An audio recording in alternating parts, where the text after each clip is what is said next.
Hi, this is Ned Siegfried from Siegfried and Jensen. As proud sponsors of BeliefCast, we hope you are inspired by Todd's weekly podcasts, which contain so many courageous stories of recovery and personal growth.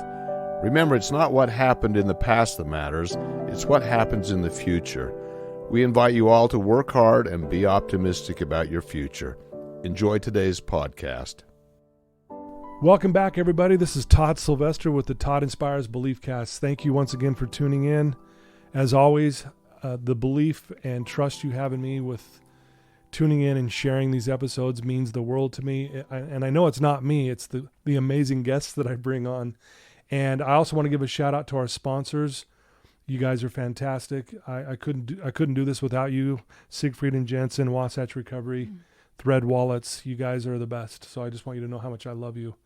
And today is going to be no different. Like I always say, it's just every week. It's like week after week. These amazing individuals come on my show. And this beautiful woman that I'm sitting with right now came highly recommended by a mutual friend of ours named Amy.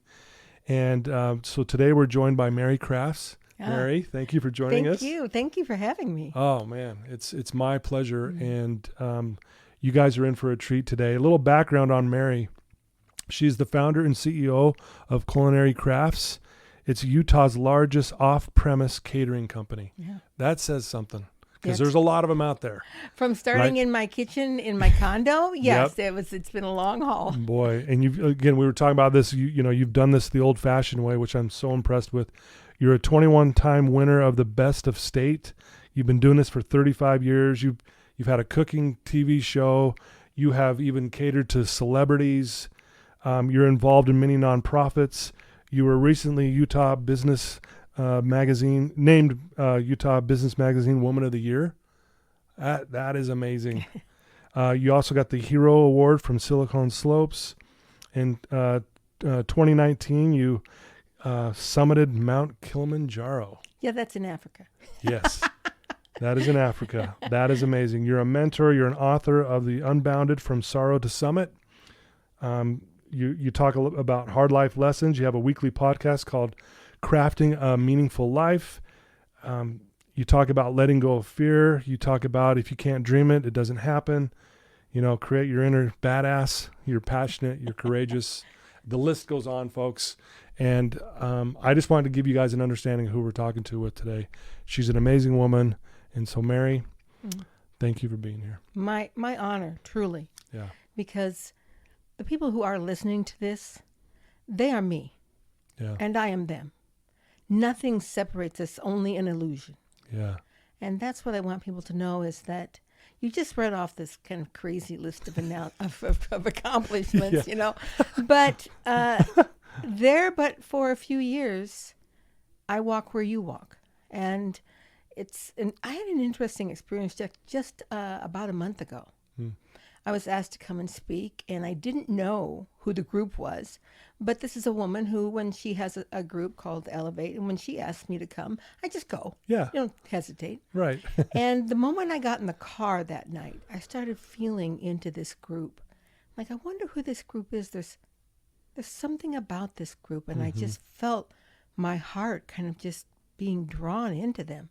Yeah. And when I arrived on site, the organizer leaders said to me, these women are from the domestic violence abuse shelter. Oh, wow. And they've come tonight. We're treating all of them. They get to pick out an outfit. They get to have their hair done and their makeup done. And you're the summation speaker for this night of embracing new hope. And I just stood there for a moment. I felt the tears coming down my face. I thought, yes, I have walked in to this situation not knowing in advance why I was feeling this way.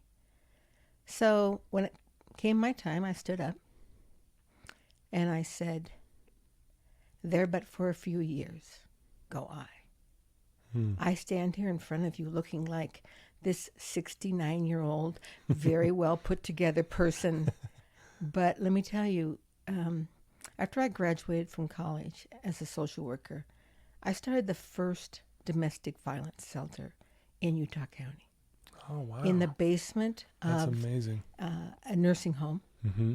We had an iron bed, an old iron bed, and Yeah. a little cradle, and that was about it, just some donated things. Yeah. And as I opened that shelter, I had no idea that in just a mere 8 years, I would find myself there. Oh, my goodness. And as I told that story, you can imagine the looks on their faces that she was me. Mm. This very put together, well accomplished woman was me. And I yes, I was you, and I am you. Doesn't mean that now that I'm here that I've forgotten what it's like to be here. Yeah. And that was an emotional moment for me to realize that the Sure. very shelter that I began, now they're in a different place and they've evolved, Right. because it's now some Yeah. 40 years later. But, but the thing is that they just could relate to me. Right. And they could understand that I did know what was happening to them. And that I was in a 28-year abusive relationship, marriage, until I finally found the courage to stand up. Wow. And to live with someone who's bipolar, has a rage disorder, who has a paranoia disorder, and then, of course, later on to realize that he was also gay. I'm not angry at this person. Yeah. I don't resent this person. In fact, I am who I am because of those Yeah. experiences. Uh-huh. But they began to see that, this woman really can relate to where I am today. Yeah. Yeah. Man, that's a very touching story. Thanks for sharing that. Yeah. Again, you are a very well put together person. You've got some amazing accomplishments. I think also what you probably did for these women, not only could they relate with you, but they probably said, man, if she can get out of this, then it's possible for me. That is exactly the lesson I want people to get. I want them to go home with that burning in their heart. If she can do it, I can do it. Yeah. And even when I had this PBS cooking show, that was the theme of my cooking show. I'm not a certified chef. And yet I started this amazing catering company simply because I wanted to keep my children with me. Yeah. And I didn't want to go to work and put them in daycare. And I couldn't leave them with my husband. And so what were my options? And so I started this catering company. And, when you look at your life and where you've traveled, that sense of really gratitude. And even now, that's where my gratitude comes from. That when I realized that my struggles, that I thought sometimes were absolutely insurmountable, were my gifts. Mm. And I didn't know that at the moment. Now, the moment they get behind you just a little bit, it's pretty easy to see them. They're like, that was my gift. Yeah. Oh, thank you for giving me that horrible experience. But in fact, that night when I was talking to those women from the shelter, I asked them that very specific question. How many of you in this room feel you struggle? And everyone's hand went up, including the women who were there to support with their services and just like me. Yeah. Everyone raised their hand. And then I asked, how many of you equate struggle with failure? Ooh. And every woman's hand went up. Went up. That they equated, just because I'm struggling, I must be failing. And that's what I am. I'm a failure. Dang. And I don't know if I know the direction out of this. This must be my lot in life, and that I'm not going to ever, this must be what I'm about, struggling my whole life. And in the end, I will look back and say, is that all there was? But it is that struggle that's not failure. Struggle is actually the key, the gift to success. Yeah. I look back and the gifts that I have, I realized what a badass I was. I was a strong woman, and I was just going to be a stay-at-home mom after I graduated from high school or college. I wasn't going to work. I was just going to, be someone who was going to support me. That's what I was going to do. And that didn't happen. And I found out, I have what it takes to be an entrepreneur. Yeah. To really grit down and keep my nose on the grindstone until it's bloody. Yeah. And what that gave to me, the gift of resilience. Yeah. I look at my life with my husband, and what I learned from that was the gift of compassion and empathy as I began to realize the struggles he was having and how hard that was for him. Wow. And I look now back, and because of those experiences and starting my own business, you're going to have to self-promote. You darn well better find a voice and be able to speak and present in front of people. Yeah. I didn't know I had this talent, and suddenly, whoa, I look at me, I'm a podcaster. I do motivational speaking around the country. And I would not have had that gift before. And so it's easy for me now. And I think to the listeners, it's really tough to sit there and it's easy for them to say, what does she know? How does she know? Yeah. She doesn't know my struggles. She doesn't know my sexual abuse. She doesn't know my addictions. She doesn't know my rejections. And they're right. I don't. But I do know this. I do know that those struggles universally are the gifts that you are meant to overcome to bring you to that absolutely profound place of, so this is who I am? This is who I get to be now? Yeah, right. Yeah. Wow, that's beautiful. You know, it's almost like one of those things, it's like you're practicing what you preach, right? Like, again, that's that relatable factor that you have, right? Like you're not just telling these women, here's how to rise up. No, I'm telling you this because this is what I had to do. Yeah. I had to walk the walk as well. And I really, really admire that in you, that you, and I didn't know that part of your story. I know a lot about you because I've been studying you for like a month. You know all the parts that you publish. Yeah. Not all the grit. But I do it. appreciate you being vulnerable and sharing that part of your life. And I know there's probably a lot more around that, but it makes me relate with you even better just sitting here with you, to be honest. You know, sometimes I do a lot on social media, on Instagram, LinkedIn, Facebook. I have my podcast. I have my website. And inevitably, I'll have someone say to me who follows me, they'll say, Mary, you are so photogenic. Every photo of you is so beautiful. And I look at them and I laugh. I go, well, duh, I don't post the bad ones. You know what I mean? And that's the crazy part about life. You know, people look at other people and go like, oh, they're so beautiful. Oh, their life is so perfect. And like, duh, we don't post the bad stuff. But I do try and be honest and open in my what I put on social media, that I do try and say, even now today, I struggle. Yeah. And I did this kind of incredible feat, which I really consider a feat. I think you know, at age 50, I was still in my marriage. In fact, I didn't divorce till 55. And so anybody who thinks it's too late for them, just come talk to me, okay? Just come talk to me. It's never but at too age late. 50, I weighed 284 pounds. And I allowed myself to use that as a protectionism for all the fears that I had bottled up inside of me. All the fears of being rejected, and all the fears of failing, and all the fears of being laughed at, and things that came from my childhood, but were actually exacerbated then through my marriage. And at that point, I had my 50th birthday party. This is back when you used to go to Kmart to pick up your photos. Yeah, I remember those days. You didn't have them on your phone. Yep, you had to go get them at the grocery store. And when I picked them up, I stood there and I just started to weep. I was like, who is this woman? Yeah. I may be successful, but inside, I'm so unhappy. Everything in my life is being done based on my fears. Yeah. It's why I was such an amazing caterer. I was afraid of failing.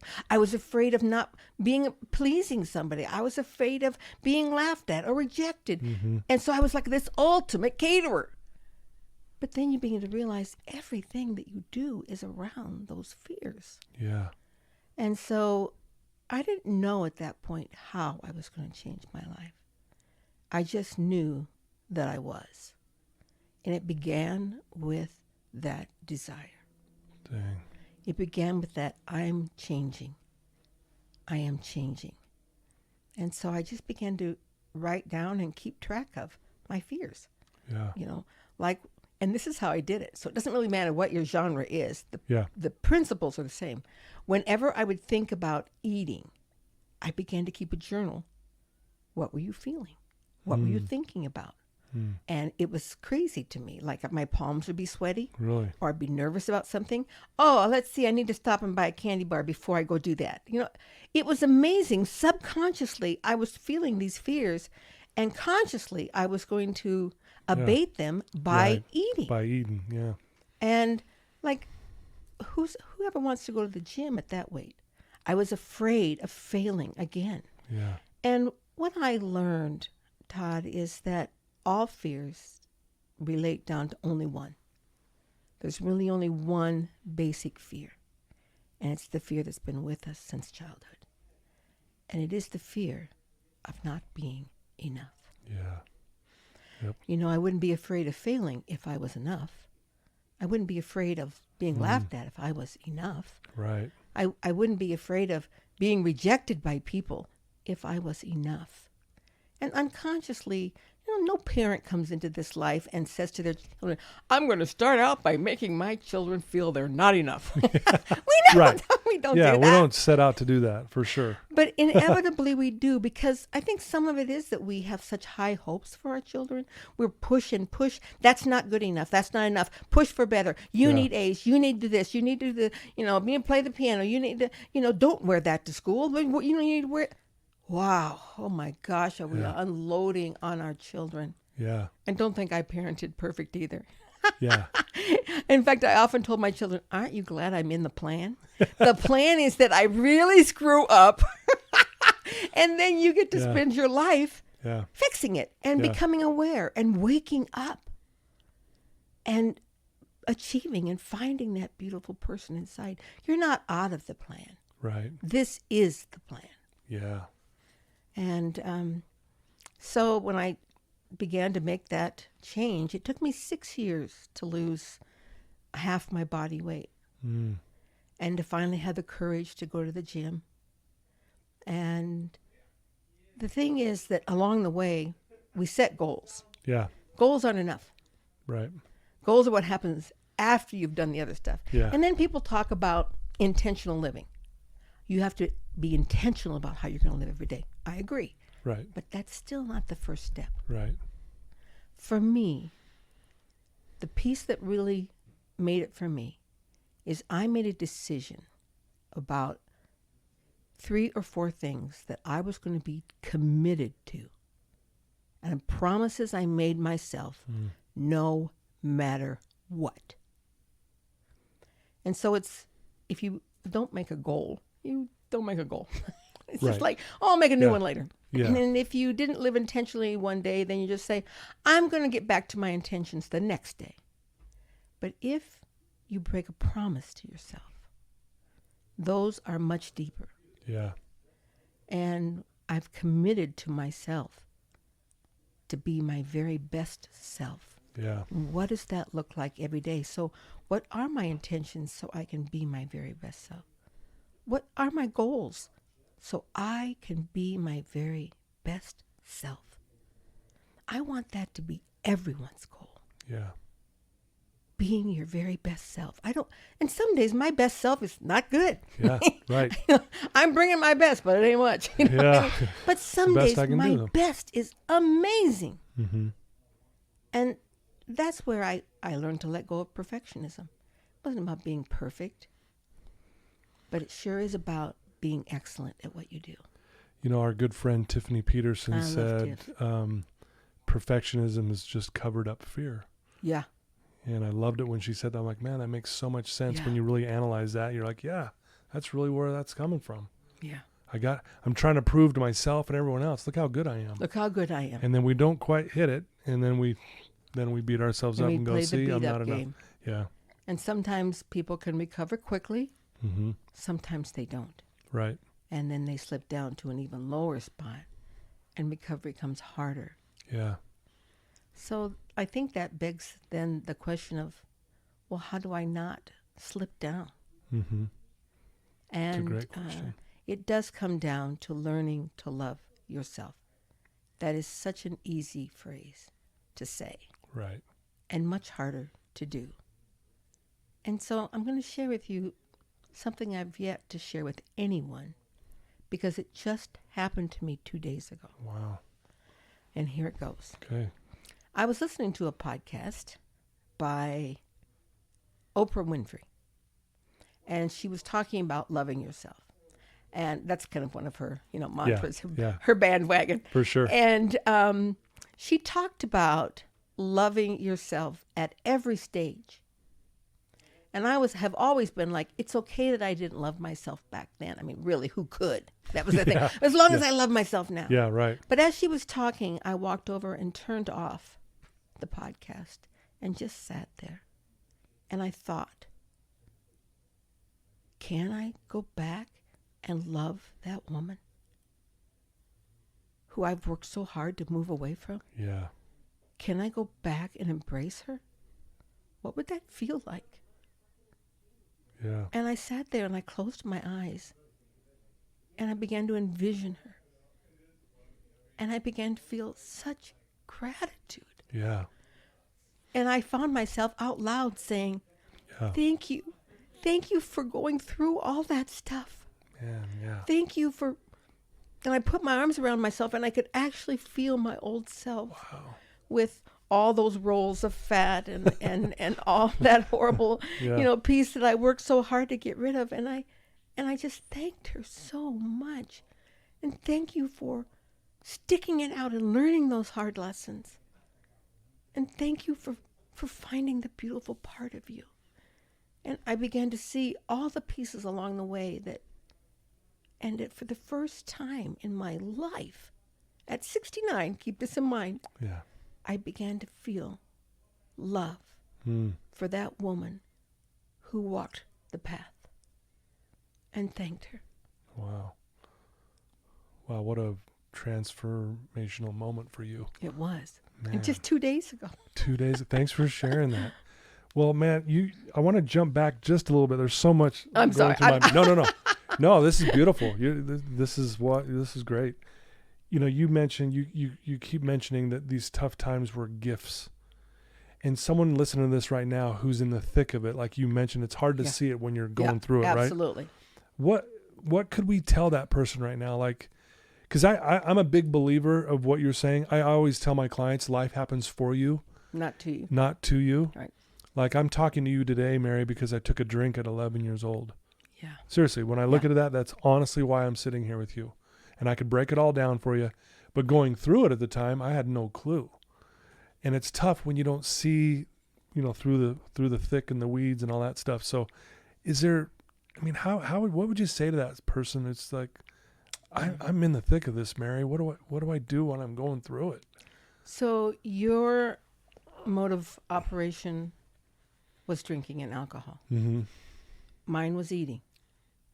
But the addictions and the pain were the same. Yeah, exactly.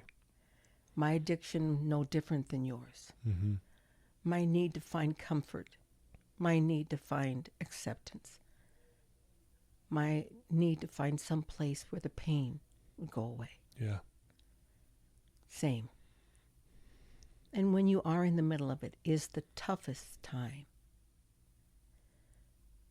So how about just one time? One time you get through it without choosing that. Mm-hmm. And one of the great secrets that I discovered about myself getting through this was this. And this is one of the phrases that's in my book that's, for me, one of the most profound, is that the healing starts when the hiding stops. All of us hide. Love that. You didn't run out to your parents and say, look me, here, I'm taking a drink. Woohoo, aren't you proud of me? No. Where were you doing that? In hiding. Yep. Where was I eating? In hiding. Not like just like, oh yeah, having these dozen donuts. Oh yeah. We don't, we right. we hide. Yeah, we hide it. And if I could let anybody say anything, do you want to be healed today? Stop hiding. Man, that's amazing. Because the moment you step into that decision is the moment you start into the passageway. Wow. And you're like, well, passageway for what? Of what? You can either choose to live a fear-based life, or you can choose to live a love-based life. Yeah. And my life was welded in fear for decades. So when I made these decisions and I began keeping track and all the goal setting things, blah, blah, blah, Yeah. the one thing that I knew had to come first, and that was I had to stop hiding. Yeah. So what if you went to the gym and somebody saw you trying to walk on the treadmill? Would that be horrible? Would you die? Would people actually stand there and point at you and laugh and call you by name? No. Right. So the fear is mine, and the decision to stop hiding was also mine. Yeah. And in that passageway, there are so many steps, but the very first one is vulnerability. You cannot walk through this passageway unless you're willing to be vulnerable, to stop hiding, to show yourself. Those people who are wondering how they're not going to take a drink tomorrow or not going to get high or any of those things, what would happen if at that moment you decided to stop hiding and you went and told someone? Yeah. You shared the pain. You shared the fear. At that moment, you said, yesterday I heard this woman talk. Yesterday I made a decision. I was going to stop hiding and start healing. This is the moment. So what is it I do today, right now? She told me to tell somebody, stop hiding. Yeah. And I find someone. I found someone. I call someone. I leave this closet. I walk out. I go to a neighbor's. I pick up. I call Todd. Whatever it is. That's your first step, willing to be vulnerable and willing to know this is the great part. That may sound incredibly hard to you, but I'll tell you what, this is the reward. When you stop hiding, what you realize is that what you were trying to hide is the exact thing that you will be loved for. Whoa. Wow. Say that again. The exact thing that you've been trying to hide is the very thing that you will be loved for. Your willingness to come forward. That is amazing. Sorry. And be emotionally naked. In one of my talks, I put up this big thing in the PowerPoint, and it says, "Are you ready to get naked?" And people in the room start going, either some of them go, "Oh my, I better leave now," or the rest of the people are like, yeah. You're right. And I'm like, oh, whoa. I'm not talking about physically naked. Right. I'm talking about, are you ready to be emotionally naked? Emotionally, yeah. Where there isn't anything that you would hide from me. I have that kind of relationship in my life now. Yeah. With my children and with my partner. I haven't always had it with my children. Yeah. I hid from my children as well. Hmm. I used to always hide from my husband. But now I'm living an emotionally naked life. When I'm having a tough day, I tell it. Yeah, I text. I'm like, whoa, not a good day today. Yeah. Heading over to C's Candy Shop. Right. But if you can say that, guess what happens? Yeah. The support, the rally, the love just flows to you. I got you, Mary. Come see me. I'll come see you. Where are you? Yeah. Like, I'm right here. Yeah. I'm sitting outside of Vasa Gym. We're thinking whether I should go in or not today. Can I just have one day off, please? Yeah. Just today, Please. do I have to be the strongest woman at the gym? Can I just stay home? You know what I mean? And like, no, we're going to go with you. Just wait there. We'll come. People just want to be there for you if you let them. I know people in their lives have had times, as I did, where people did reject them for their fears and their struggles. Sure, right. But it doesn't have to be that way. You can find your champions. Now, people always say, find your cheerleaders. Yeah, it's not about finding your cheerleaders, and I'll tell you why. A cheerleader is somebody who's there to cheer you on when you're doing great. Yeah. They're like the people who are out there, the kids at the football game. And when the team is winning, they are cheering loud. But when the team is not winning, the cheerleaders are silent. Yeah. But find yourself a champion Mm. that cheers you even when you're losing. I love that. Find a champion that will stand beside you and say, hey, how was your day today? Hey, I know this has not been the best week for you, but I want you to know I'm here and I love you. In fact, I'm coming to see you. Find a champion that will be with you at all times, that you can be completely emotionally naked with, that you can be vulnerable and share all. Yeah, that's very So well let me said. just say one more Wow. time. The healing will start when the hiding stops. And maybe that will be today for you. Wow, so powerful, man. So many things. My mind's being blown right now. And then you said the exact thing that you were hiding, you'll be loved for. Yeah. So let me tell you this. I mean, I Boom. think about just growing up. I was always afraid I couldn't, because I became overweight at age 4. Mm. So I was afraid my whole life that I was not going to be able to compete in sports, or I was always chosen last. Who came up with that idea of choosing teams by, I'll take this person, I'll take this one? In my entire life, I've never been chosen first. I've never even chosen second from the bottom. I was always chosen last. Yeah. And the fears that generated in me of that I'm not enough. I'm never going to be enough. No one will ever choose me first. Now think about that, how that affects your life. Yeah. In going to school, in finding a mate, in being a parent, that you will never be chosen first. It's tough. It's tough. But when you start being vulnerable and stop hiding, what you discover is you start being chosen first. Mm. So Wow. who among us as a parent, if a child comes to us and says, Mom, I've been really struggling. I haven't really shared this with you before, but I need help. And so some friends and I have been doing this at school, and I don't know how to get out. What parent says, go to your room? You're not, okay, maybe you have a parent that does that, okay, but then you find someone else to be your champion. Yeah.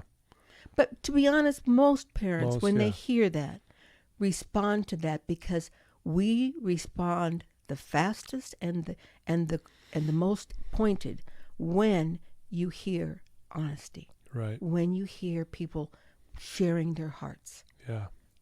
Yeah. Wow. I never did that as a child. Yeah. And I think most kids don't because we haven't been taught or trained to do that. But that's why we're doing this podcast. Absolutely. We're trying to get, hey, let's do something different. Let's try it different. I love it. This is the other old way hasn't been working. Yeah. So I want to go back to that one last time. Yeah. Sorry please. about this. No. When you said you discover that what you've been hiding, you really love the most. Yeah. So I know this is going to sound really strange from someone who's sitting here that sounds like she's, the first and largest extrovert that ever lived and was at the front of the line every time something fabulous was happening because she was in the center. Okay.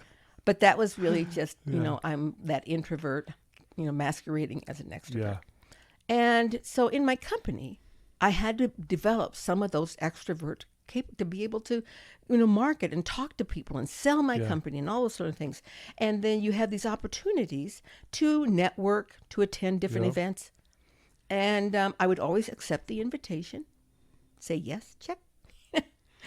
And I would arrive and I would drive around the block pretending I was looking for a parking space. Mm. And then maybe it got too late. And I'm like, I'll just go home. I'll go to the next one. And really it was a fear of going in, and what would happen if I actually parked and went in. Yeah. Like, maybe I'm not dressed like everybody else. Yeah. Maybe I have pants and they have dresses. Maybe they all know somebody there and I know no one. Yeah. Maybe they might laugh at me and say, oh, isn't that Mary Crafts? She shouldn't be here. Do you know what I mean? I'm crazy things that really were not based in truth. Right. But they were my fears.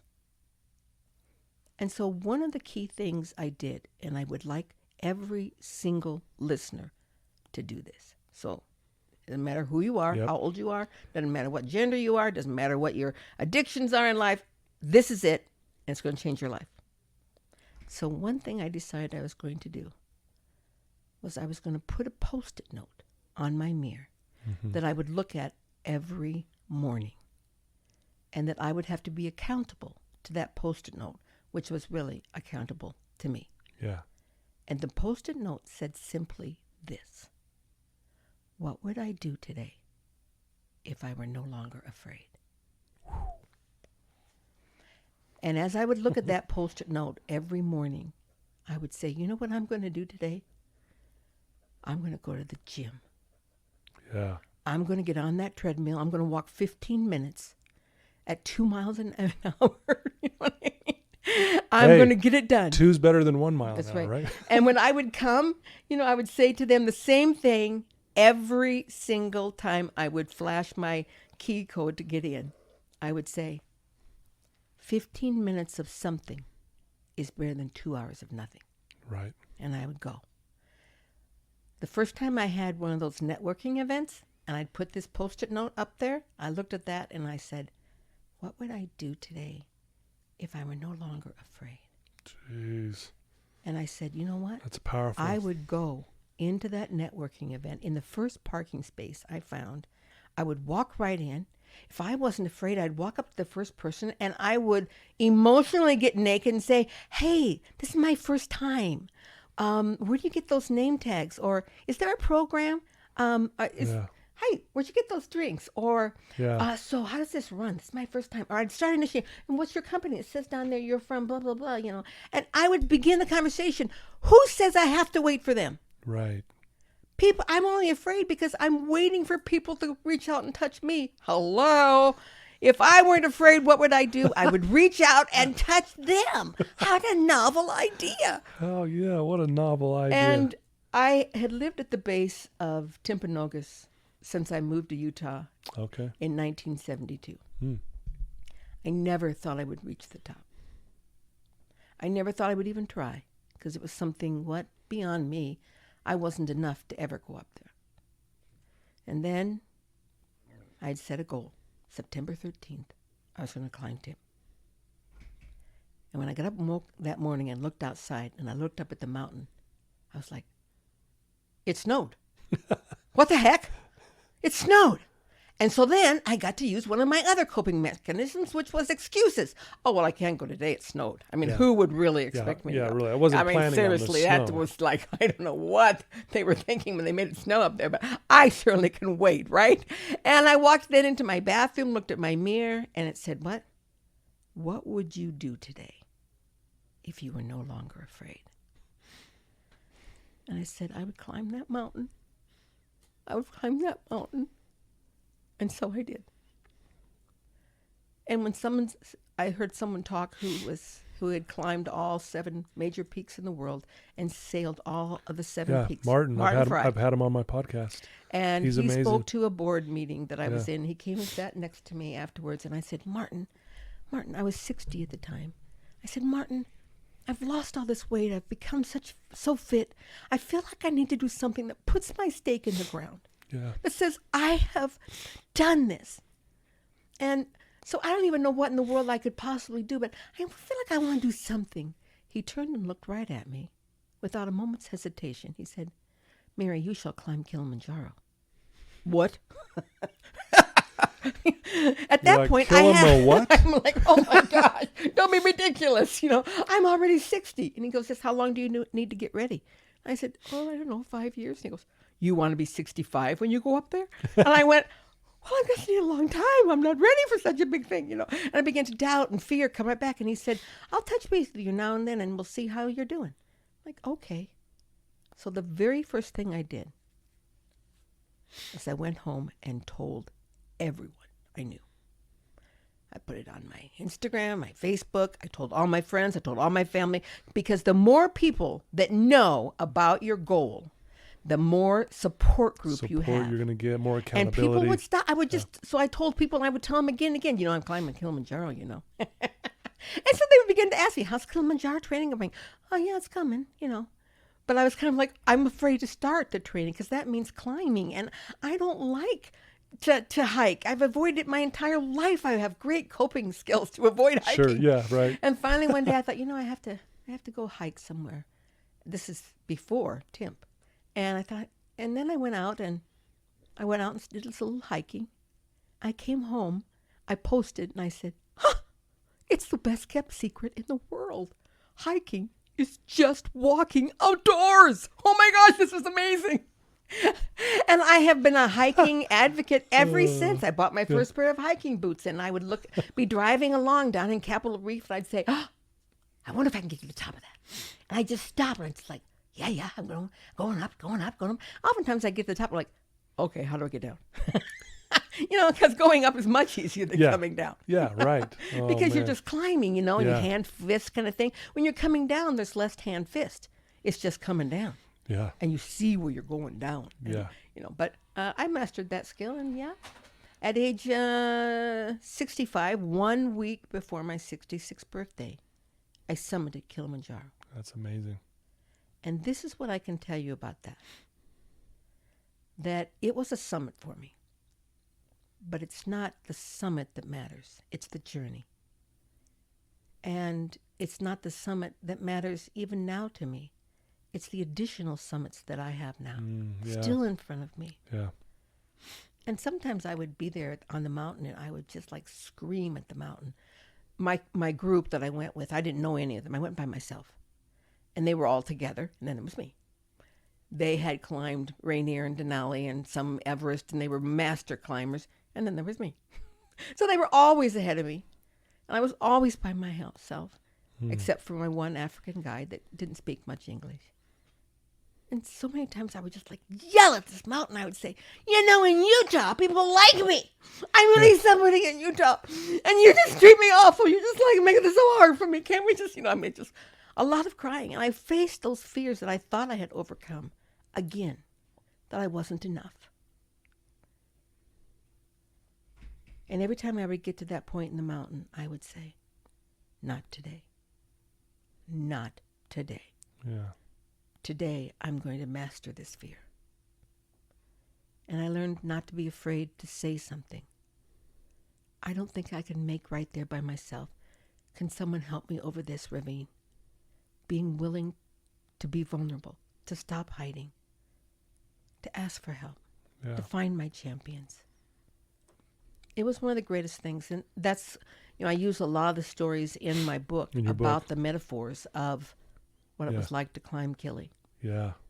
Yeah, a lot of life lessons in that for sure. Yeah, and I'm shout out to Martin too. He's another great human being that we both know now. Yeah, and it's amazing. Yeah, it's so cool to rub shoulders with cool people who have been through hell and have figured it out. It's just, that's why I do this, honestly, Mary. Yeah. I'm blown away by your story. I wasn't expecting any of this today. and I mean that like sincerely. Like, I mean, I know you've lived an amazing life and stuff, but thank you for all the vulnerability you're expressing here today. It's truly inspiring. So what are you going to put on your bathroom mirror in the morning? Oh, I love it. I'm going to have all my clients do that too, by the way. What would I do today? Because if you really answer the question, okay, this is the key, right? Tell me if I'm wrong. This is what was going through my head as you're telling me this. If I really answer that question, what would I do if I wasn't scared to walk into that room right now? Yeah. Just like you said, well, I would walk in, I would introduce myself to the first person. I would say, hi, my name's this so-and-so, and hey, tell me where I go grab this and this and that. And I think that is such a empowering question. It's so simple. It's so simple too. And then when you go, that's what I would do if I had fear. And I don't want to have fear. So you know what? I'm going to go do it. And then you do it and you go, wow. I love that. I circled it. I'm taking so many notes here. I'm circling think as a client or anyone who's been down this road of addiction and recovery, as they look at that, how would that change their life? And if you had a Post-it note that said, what would I do today if I was no longer afraid? Yeah. And most of the time the fears are, I'm afraid I can't do it. I'm afraid I'm not enough. But what would you do if you weren't afraid? I would not go to that party. And instead, if I wasn't afraid, I'd actually call my mentor and tell them that I'm struggling instead of hiding and telling them that I'm just fine. Yeah. And so when you process that, such a simple thing becomes your lifeline out. Yeah, so beautiful. Beautifully said too, Mary. Thank you so much for sharing all that. You know, you do a lot of amazing things now, and you're out there, and you're not afraid to speak now. I mean, you put yourself out there in so many great ways, and you benefit so many people. What does a day in a life look like for you? Like, people might go, because they see you on stage, they see you on a podcast, they see you on YouTube, they see you on TV. You've written these books and stuff, but behind the scenes, like just in a day, like what do you do to kind of keep yourself centered? Like, what is there something you do? Do you have like a morning routine? I love asking that question because I'm just curious if there's something you try to do maybe on a consistent basis to keep you centered. Mm-hmm. Yeah, before I jump out of bed, I lay there for just a minute. Mm. And I kind of think about the day before. How did I do the day before? Did I live the life I wanted to live? And I really, because you're not showing up for it, you're not telling anybody, you have to account. You just say, honestly, how was my day yesterday? Well, it's pretty good. I did this and this, but then there was all morning when I just watched CNN News and looked at my social media for 3 hours. You know what I mean? And I'm like, that's not in keeping with the woman I am. Not the woman I want to be, the woman I am. And so today, and then I rehearse what this day looks like. Today I have these things on my calendar, and I'm going to show up as my whole self. And I really play that through my mind, what that looks like. Mm-hmm. What does showing up as your whole self mean? Yeah. And it is that self-love, that self-care in so many areas, not just physically anymore, but you can't heal one piece without healing them all. So well, then how do I show up for myself emotionally and mentally and spiritually and socially? And so that I've gotten pretty good at this now. It takes me about 60 seconds. And then I am set. Yeah. I throw back the covers. I stand right up, and like, all right, let's do this. Let's do this. But I've rehearsed it in my mind. I no longer have the Post-it note on my mirror. I did for 10 years. Sometimes I had to replace it because my cleaning lady messed it up. Right. But for the most part. Yeah. And now I do it in my head, where I wasn't my best self yesterday. Or sometimes I say, you know what, damn it, I was really good yesterday. I was like really my best self all day long. Or sometimes, I just took a day off. And is that okay? That was okay because I regrouped. I did a lot of writing. And for me, meditating is such a huge piece for me now. People ask me, what's the difference between prayer and meditation? It's pretty clear. Prayer is when you're asking. I need this, I need this, I need help with this. Yeah. Don't forget about Aunt Edna and this and my son. And, it's ask, need. Meditation is when you turn the tables and you listen. You quiet the mind. Mm. You quiet the expectations. You quiet the outside world. And you just listen to the answers. What am I to do? What am I about? What should I be doing?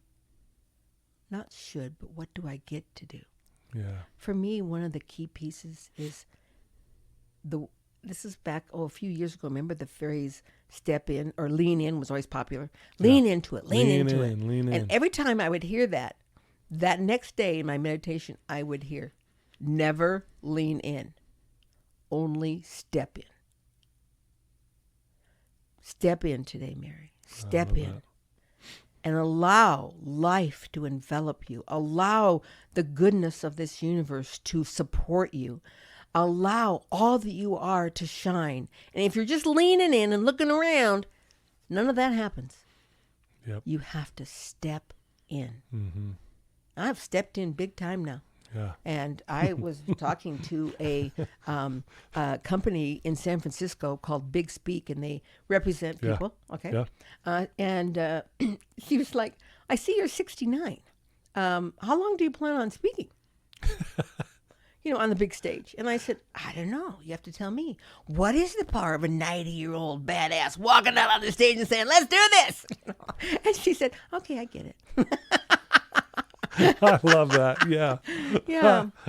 So beautiful. I retired at age 65, and I plan on living to 105 with an option to renew. Yeah, I get there you there, go. and I'm still great. You're like, I'm still good. Let's and go. if I have 40 more years, it's not going to be just playing golf. Yeah. So many people, once they retire, that's their life, or Yeah. and I want to contribute. I want to Contribute, Yeah, yeah. I want to be of value. I want to give back. I'm so grateful, so overwhelmingly grateful for the gifts that I've had and the gifts I continue to have. People say, oh, well, that's because you're now retired. You don't have this, you don't have that. Your children are gone. I'm like, I don't know what lies ahead. Is it a health problem? Is someone that I'm close to dies and passes away? At this age, that happens. Do you know what I mean? Maybe inflation continues to go absolutely ballistic, and everything I've saved that was now worth nothing. And I have to try and find a job at age 82. Or I completely have to move into with one of my children. I mean, I don't know what lies ahead. But I do know that whatever it is, I will ask myself every morning, okay, what will I do today? Because I'm not afraid. Beautiful. Wow. I could talk to you all day, Mary. I think in closing, what I'd like to ask is, you've given such amazing advice. I've taken, if you guys could see my notepad, I've got more notes on here. He's waiting sideways, Yes, I'm upside down. Upside down. There's so many things here. Beautiful principles to live by, and I not only do I want to do these things, I want to share it with my family, with my clients, everything. So thank you for all of that. If there's someone right now that wants to reach out to you, they want to ask some questions, they're struggling and they want to get in touch with you. Maybe they want to get a copy of your book, listen to your podcast. What is the best way for them to do that? The best single way to do that is to go to my website.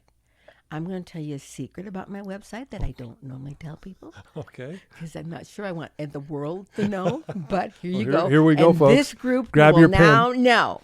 So on my website, all my podcasts are there. So you can start listening, subscribe, or just listen to one. And don't just say, I'm going to start at the beginning and listen to the end. No. Just start scrolling. See which one speaks to you. Yeah. There's a summary of each one, a title of each one. See which one's right.